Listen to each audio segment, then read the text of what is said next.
Hello, you lovely, lovely people. Welcome back. What day is it? I don't know. Might be Tuesday. It is Tuesday, yeah. Death by a Thousand Cuts. I've seen many videos with that title about living in the Philippines, okay? Now, I can understand that to a degree, but you can get over that. You can't get over the death by a thousand cuts in your own country. Like, here, bad infrastructure, I know. You might have brownouts where you can get solar, you can get a generator, you can fix that. You can, when you go for something, sorry sir, no more. Well, you can go elsewhere, or you can go online and buy them things. So this death by a thousand cuts that people always talk about in the Philippines, you can get over it. You really can. It's a bit of a shock when you first hear and you're watching TV or something like that, or you listen to a bit of music, your air conditioning's on, all of a sudden brown out. Well, you can get over it, like I said. You can get solar panels, which more and more people now are, converting to solar, or just get a little small generator like I have. But when you're in your home country, this death by a thousand cuts is hard to get over it, because it's all to do with financial in your home country. Here it's just infrastructure and, things like that. The heat might get to people, the humidity, things like that, or the flooding if you're in the northern part of the Philippines.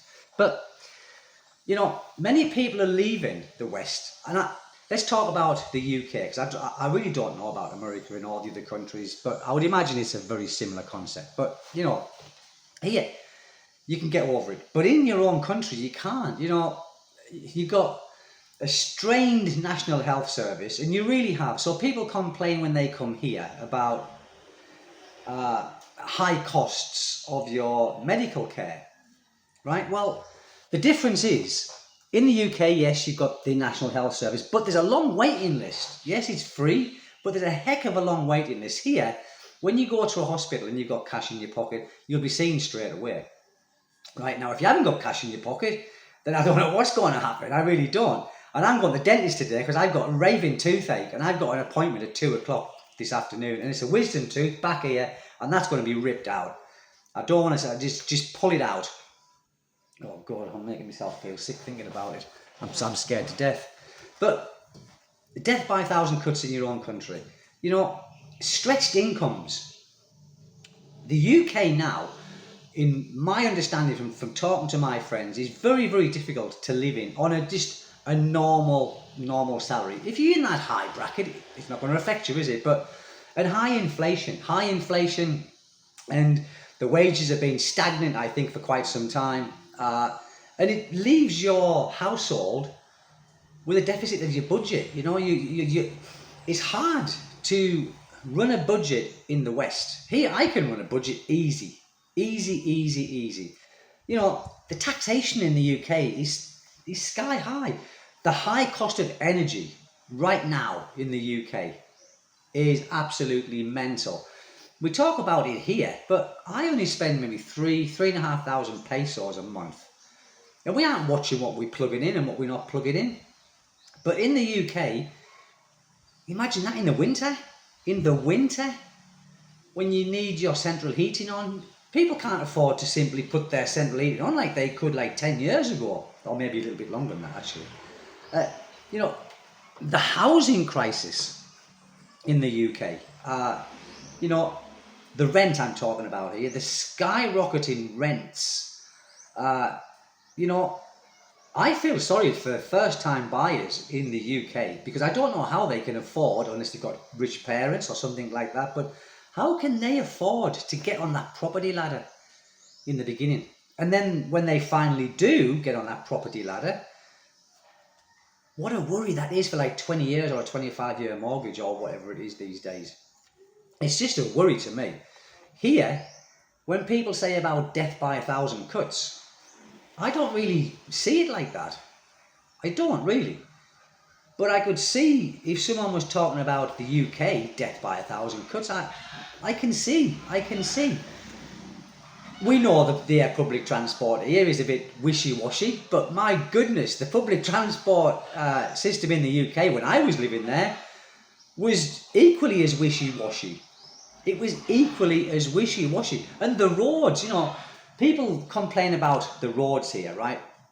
What about the roads in the UK? Those potholes everywhere. I used to go through front suspension struts and the air suspension lower arms when I was leaving my place to get to the top of the road, because there was potholes everywhere from the frost and the snow, and it was never repaired. So that's another one, you know. It's I just don't understand this death by 1,000 cuts here. I really don't, because it's not that bad.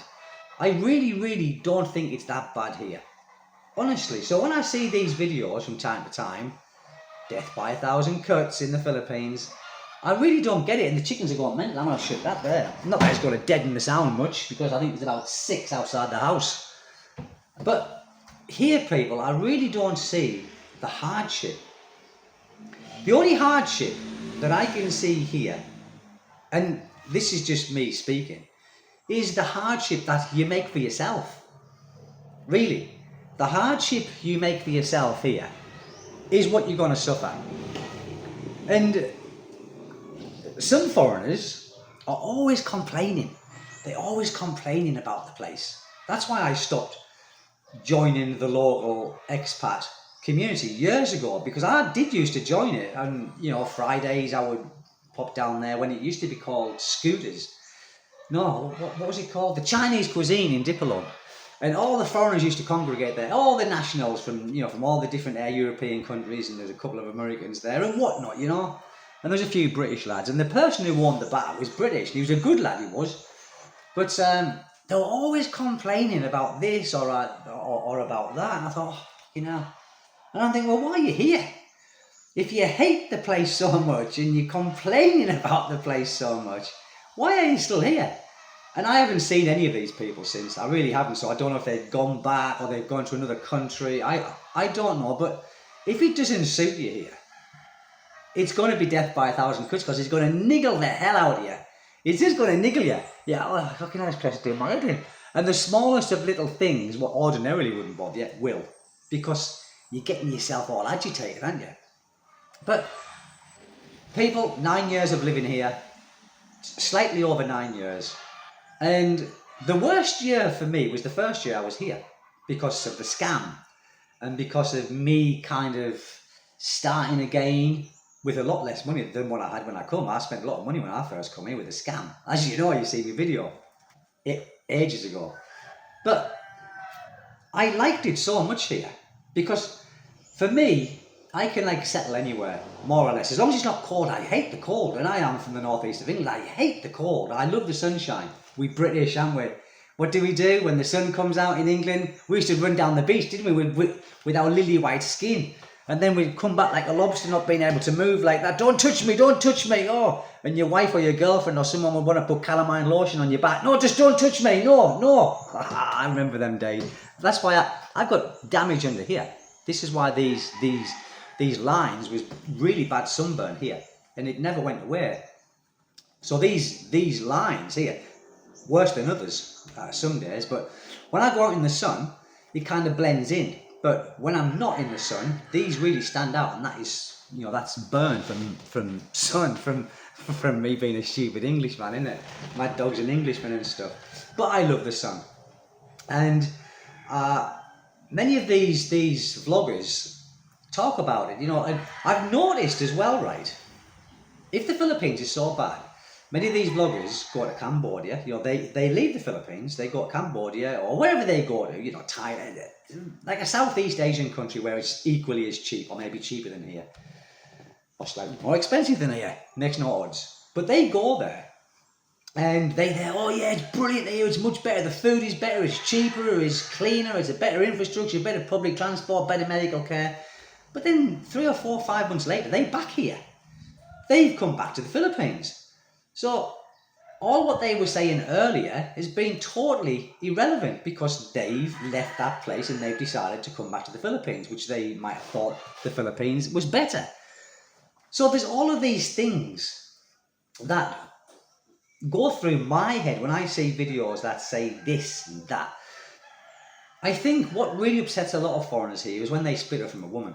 when they've been scammed, if they do get scammed, or if it's just a simple split, and because they didn't like the country to begin with, they are then in this country hating it. They've got this feeling in their mind that all Filipinos are out there to get you just because they've had one or two failed relationships.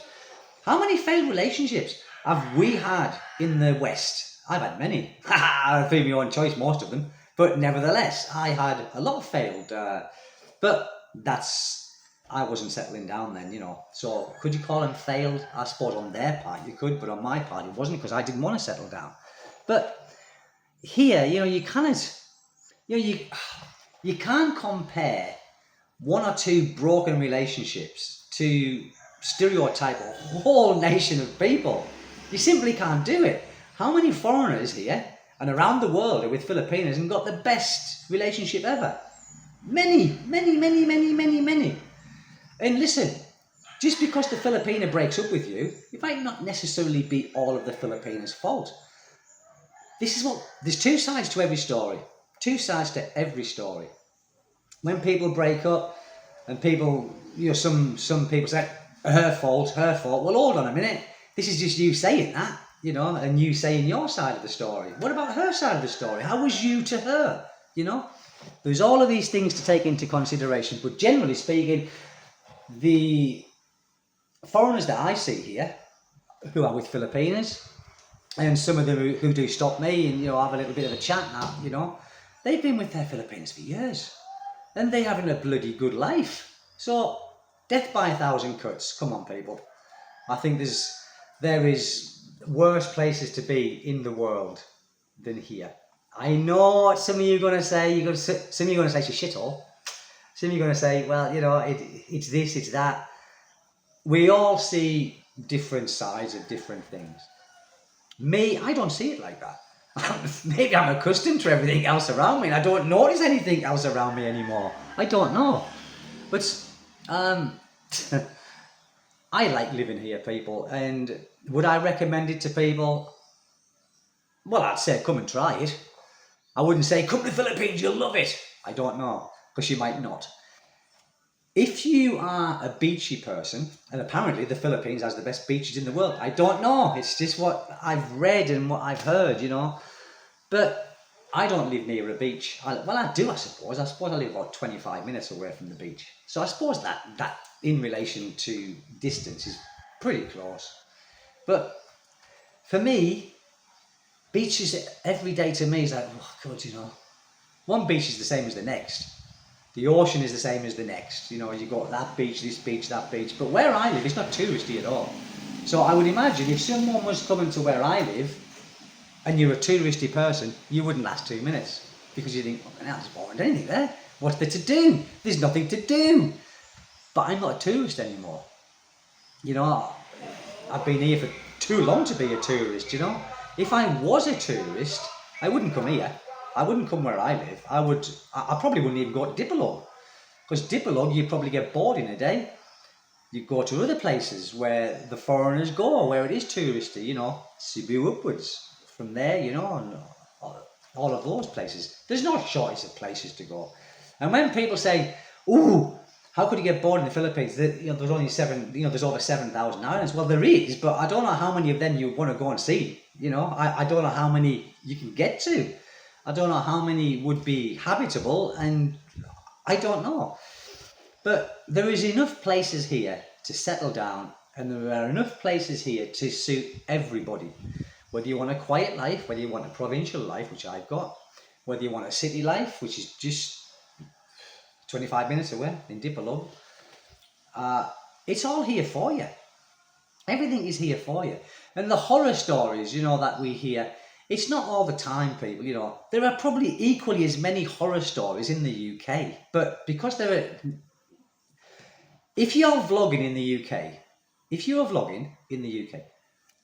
no one's interested in the UK, in people vlogging in the UK. Oh yeah, come here, come to Eastbourne, come to Brighton, come to Portsmouth and Bournemouth and all them. No one's interested in that. People are interested in Southeast Asia. And that's why there are a heck of a lot of vloggers here. Even in East Asia, Japan, China, and also South Korea. But there is a place here for everyone, really. And there's a saying in the Philippines, which I was told by the barangay captain before. He said, if you got plenty of money, no problem. No money, big problem. Well, I don't know about that either, but I don't know. But for me, I don't seem to have any problems here. I just get on with it. Like I said, I'm like a chameleon. I've blended in with everything now. I just don't take any notice of the bad things, or the things that might upset you, like brownouts. I just go outside, turn the generator on, flick the switch. I've got electric in my house. That's it, really. So people, death by 1,000 cuts. You got death by 1,000 cuts in every country. In every country. The difference is here, you can get around it, and you've got the finances to be able to do that. If you're in your own country, death by 1,000 cuts, you haven't got no money to get yourself out of the shit. Like the high taxes, that's not going to change, is it? The high fuel, high rents, extortionately high rents, high food prices. That's it, people. Listen, I'm going to go now. I've got to go pick my son up from school, or pick my wife, because she's there today. It's her day today. And then I've got to come back here, and I've got to go to the dentist at 2 o'clock today. I have my tooth ripped out. Oh, God. Oh, I'll let you know how that went. I'm dreading it, people. Listen, whatever you're doing, do it well, and stay safe, stay healthy, and see you next time. Bye-bye.